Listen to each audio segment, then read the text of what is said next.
أعوذ بالله من الشيطان الرجيم بسم الله الرحمن الرحيم ثمانية أزواج من الضأن اثنين ومن المعز اثنين قل آذكرين حرم أم الأنثيين أما اشتملت عليه أرحام الأنثيين نبئوني بعلم إن كنتم صادقين ومن الإبل اثنين ومن البقر اثنين قل آذكرين حرم أم الأنثيين أما اشتملت عليه أرحام الأنثيين أم كنتم شهداء إذ وصاكم الله بهذا ومن أظلم ممن افترى على الله كذبا ليضل الناس بغير علم إن الله لا يهدي القوم الظالمين صدق اللہ العظیم۔ ثمانیۃ ازواج، 8 قسم کے جانور اللہ پاک نے پیدا فرمائے ہیں۔ من الضأن اثنین ومن المعز اثنین، بھیڑوں میں سے 2 اور بکروں میں سے 2۔ قل آذکرین حرم ام الانثیین اما اشتملت علیہ ارحام الانثیین، نبی جی آپ ان سے پوچھئے کیا اللہ رب العزت نے دونوں نسلوں کے نروں کو حرام قرار دیا ہے یا دونوں نسلوں کی مادہ کو حرام قرار دیا ہے یا ان ماداؤں کے پیٹ میں جو بچہ ہے وہ حرام قرار دیا ہے؟ نبئونی بعلم ان کنتم صادقین، مجھے تم علمی بات بتاؤ اگر تم سچے ہو۔ ومن الابل اثنین ومن البقر اثنین، اسی طرح اللہ تعالیٰ نے اونٹ میں سے 2 قسمیں بنائی اور گائے میں سے 2 قسمیں بنائی۔ قل آذکرین حرم ام الانثیین اما اشتملت علیہ ارحام الانثیین، نبی جی آپ پوچھئے کہ کیا اللہ تعالیٰ نے دونوں قسموں کے نروں کو حرام قرار دیا ہے یا دونوں قسموں کی مادہ کو حرام قرار دیا ہے یا اس بچے کو حرام قرار دیا ہے جو ان ماداؤں کے پیٹ میں ہے؟ ام کنتم شہداء اذ وصاکم اللہ بہذا، کیا تم اس وقت خود موجود تھے جب اللہ تعالیٰ نے تم کو یہ حکم دیا تھا؟ فمن اظلم ممن افترى على الله كذبا ليضل الناس بغير علم، پس تم میں سے سب سے بڑا ظالم وہ ہے جو اللہ تعالیٰ پر جھوٹ بولے تاکہ لوگوں کو بغیر علم کے گمراہ کر سکے۔ ان اللہ لا يهدي القوم الظالمین، بے شک اللہ تعالیٰ ظالموں کو ہدایت تک نہیں پہنچاتا۔ اللہ تعالیٰ نے جانوروں کے بارے میں بیان کیا کہ اللہ تعالیٰ نے جانور جو بنائے ہیں وہ وزن اٹھانے کے لیے، بار برداری کے لیے بنائے ہیں، اور بعض ایسے ہیں جو زمین سے لگ کر ہے، مطلب یہ ہے کہ وہ سارے کے سارے حلال ہیں۔ پھر عرب سماج کو سامنے رکھتے ہوئے اللہ پاک نے اس بات کو بیان کیا، ثمانیۃ ازواج، 8 قسم کے جانور اللہ پاک نے پیدا کیے ہیں۔ اس زمانے میں عرب میں 8 قسم کے جانور پائے جاتے تھے، اونٹ اور اونٹنی، گائے اور بیل، بکرا اور بکری، بھیڑ اور چھکرا یعنی بھیڑ کا نر، یہ 8 قسم کے جانور ہوتے تھے۔ تو اللہ تعالیٰ نے اسی کو سامنے رکھتے ہوئے فرمایا ثمانیۃ ازواج، اللہ تعالیٰ نے 8 قسم کے جانور پیدا کیے۔ بھیڑ میں سے 2، بھیڑ کی نسل میں 2 ہے، نر ہے اور مادہ ہے۔ بکری کی نسل کے اندر بھی 2 ہیں، نر اور مادہ ہے۔ اب جب نر اور مادہ اللہ نے پیدا کیے تو اللہ تعالیٰ آگے بیان فرماتے ہیں کہ نبی جی آپ ان سے پوچھو تو صحیح، کیا اللہ نے نر حرام قرار دیے ہیں یا مادہ حرام قرار دی ہے، یا پھر وہ بچہ جو مادہ کے پیٹ میں ہے؟ کیونکہ آگے گزر گیا جب وہ بچہ زندہ پیدا ہوتا تو یوں کہتے ہیں کہ یہ صرف مردوں کے لیے ہے، عورتوں پر حرام ہے، اور اگر مرا ہوا بچہ پیدا ہوتا تو کہتے کہ مرد اور عورت کھا سکتے ہیں۔ ان کے خود ساختہ قانون تھے، خود گھڑے ہوئے قانون تھے۔ تو اللہ تعالیٰ بیان فرماتے ذرا ان سے پوچھو تو صحیح۔ پھر اللہ کے حبیب صلی اللہ علیہ وسلم کی بات بیان فرمائی، نبئونی بعلم ان کنتم صادقین، مجھے علمی جواب چاہیے، صرف بنی بنائی بات، اپنی طرف سے گھڑی ہوئی بات نہیں ہونی چاہیے اگر تم سچے ہو۔ پھر اللہ آگے بیان فرماتے ومن الابل اثنین ومن البقر اثنین، اللہ نے اونٹ میں بھی 2 قسمیں بنائی، نر اور مادہ، گائے میں بھی اسی طرح 2 قسمیں بنائی، نر اور مادہ۔ پھر اللہ رب العزت اپنے نبی سے فرما رہے ہیں کہ آپ پوچھئے تو صحیح، اللہ نے نر کو حرام قرار دیا ہے یا مادہ کو حرام قرار دیا ہے، یا اس بچے کو جو ان دونوں قسموں کے یعنی اونٹنی کے اور گائے کے پیٹ میں جو بچہ ہے وہ حرام قرار دیا ہے؟ اللہ نے یہاں انداز پھر بدل دیا، ام کنتم شہداء اذ وصاکم اللہ بہذا، کیا تم اس وقت خود موجود تھے جب اللہ نے یہ حکم دیا تھا؟ ظاہر سی باتیں نہیں تھے. فمن اظلم ممن افترى علی اللہ کذبا، بس اس سے بڑا ظالم کون ہوگا جو اللہ کے اوپر جھوٹ بولے. لیضل الناس بغیر علم، بغیر علم کے لوگوں کو گمراہ کرتے ہیں. یہاں پر ایک نقطے کو سمجھنے کی ضرورت ہے. وہ ساری باتیں تو ہمیں سمجھ میں آ گئی ترجمے سے ہی کہ اللہ تعالیٰ نے جانوروں کو حلال کیا ہے، چاہے وہ نر ہو یا مادہ ہو. اس کا مطلب یہ بھی نہیں ہوتا کہ دوسرے جانور حرام ہیں. عرب سماج میں اور عرب علاقے کے اندر بھینس نہیں ہوتی. ایسے بہت سارے جانور ہیں. بھینس جو ہے نا وہ گرم اور جہاں پر موسم کے اندر تری ہو، جس کو ہم بھیج کہتے ہیں، وہ موسم ہوتا ہے، وہاں جانور ہوتا ہے. عرب میں سوکھا پن ہے، گرمی تو ہے، سوکھا پن ہے، وہ جانور وہاں نہیں رہتا. تو بہرحال حلال جانور حلال ہے. اب اللہ رب العزت نے یہاں انداز بدل دیا اور اللہ تعالیٰ فرماتے ہیں کہ دیکھو یہ اللہ پر جھوٹ بول رہے ہیں تاکہ لوگوں کو گمراہ کریں. اس بات کو سمجھنے کی ضرورت ہے. فقہاء کرام، علماء کرام اپنی طرف سے مسئلے بناتے نہیں ہیں. علماء اور فقہاء مسئلہ بتاتے ہیں. بتانے میں اور بنانے میں فرق ہے. بنانا اس کو کہتے ہیں اپنی طرف سے گڑھنا. جیسے پہلے زمانے میں یہودیوں کے جو عالم ہوتے تھے، عیسائیوں کے جو عالم ہوتے تھے، جن کو رہبان کہا جاتا تھا، وہ اپنی طرف سے قانون گھڑتے تھے.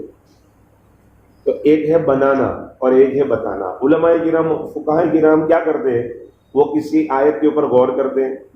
اس آیت میں اللہ نے فلاں جانور کو حلال قرار دیا، اس کی علت کیا ہے، اس کی وجہ کیا ہے؟ اس وجہ کو تلاش کرتے ہیں.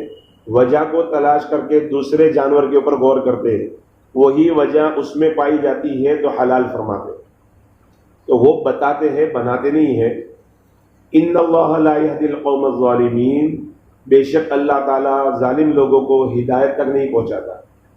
علم ہو لیکن اللہ کی توفیق نہ ہو تب بھی بندہ گمراہ ہو جاتا ہے. قرآن کریم میں اللہ تعالیٰ فرماتے ہیں افرأیت من اتخذ الہہ ہوا، نبی جی کہ آپ نے اس بندے کو دیکھا جس نے اپنی خواہشات کو ہی اپنا معبود بنا لیا. مطلب یہ ہے کہ دل میں جو آتا ہے وہ کرتا ہے. وَأَضَلَّهُ اللَّهُ عَلَىٰ عِلْمٍ، اور اللہ نے جس کو علم کے باوجود بھی گمراہ کر دیا. پتا چلا علم ہے، ہمارے دل میں تقویٰ نہیں ہے، ہدایت کا نور نہیں ہے، تو آدمی گمراہ ہو جائے گا. جیسے اکبر بادشاہ کو گمراہ کرنے والے دو عالم تھے. فیضی کے پاس اتنا علم تھا، اس نے بغیر نقطے کی تفسیر لکھی تھی. پوری تفسیر میں ایک حرف بھی ایسا استعمال نہیں کیا تھا جس میں نقطہ ہے. اتنا علم اللہ پاک نے دیا ہوگا، لیکن تقویٰ کا نور نہیں تھا، ہدایت کا نور نہیں تھا.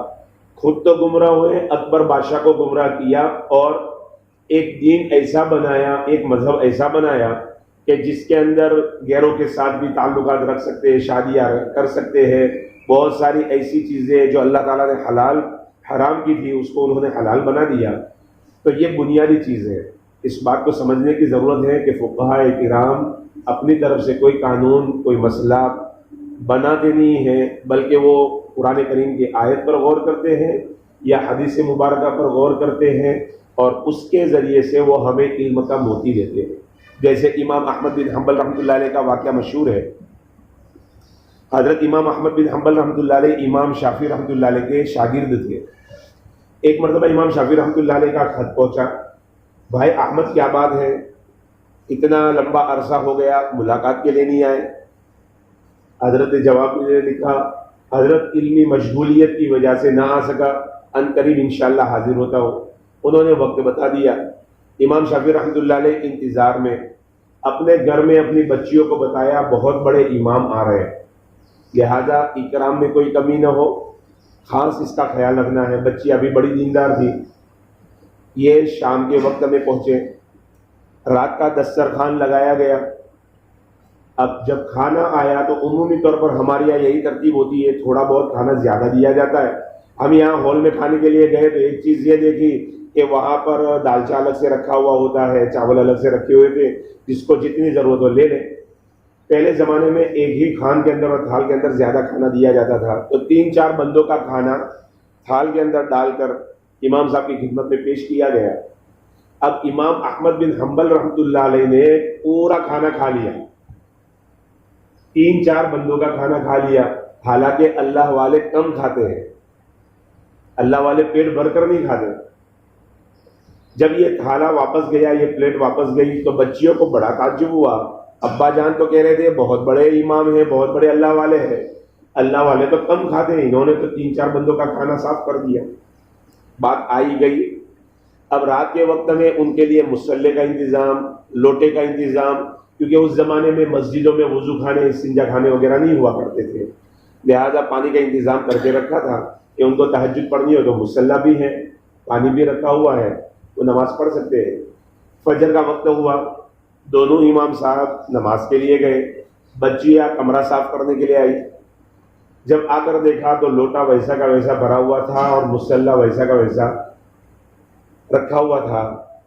اب بات پھر کھٹکنے لگی، ابا جان کہہ رہے اللہ والے تو راتوں میں نماز پڑھا کرتے ہیں، ان کی تہجد نہیں جاتی، قیام اللیل کے پابند ہوتے، اور یہاں تو یہ معاملہ ہے۔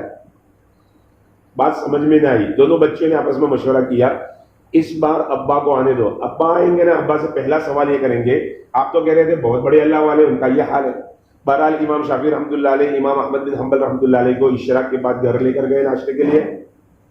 بچیوں نے ابا جان کو اندر بلایا، ابا کے سامنے دونوں شکایتیں، رات اتنا کھانا کھا گئے اور پوری رات سوتے رہے، تہجد بھی نہیں پڑی، اور بغیر وضو مسجد میں گئے ہیں فجر کی نماز پڑھنے کے لیے، مسجد میں تو انتظام ہے نہیں، تو بغیر وضو کے نماز کہاں ہوتی ہے؟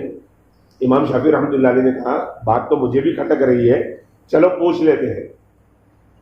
ناشتے کے وقت میں امام صاحب نے اپنے شاگرد امام احمد بن حنبل رحمۃ اللہ علیہ سے پوچھا، بھائی احمد، 2 باتیں میری بچیوں کو سمجھ میں نہیں آئی۔ ایک بات یہ، رات کو کھانا 3-4 بندوں کا تھا، اکیلے کھا گئے، دوسرا یہ پوری رات سوتے رہے، تہجد تو نہیں پڑھی، فجر کے لیے وضو بھی نہیں کیا۔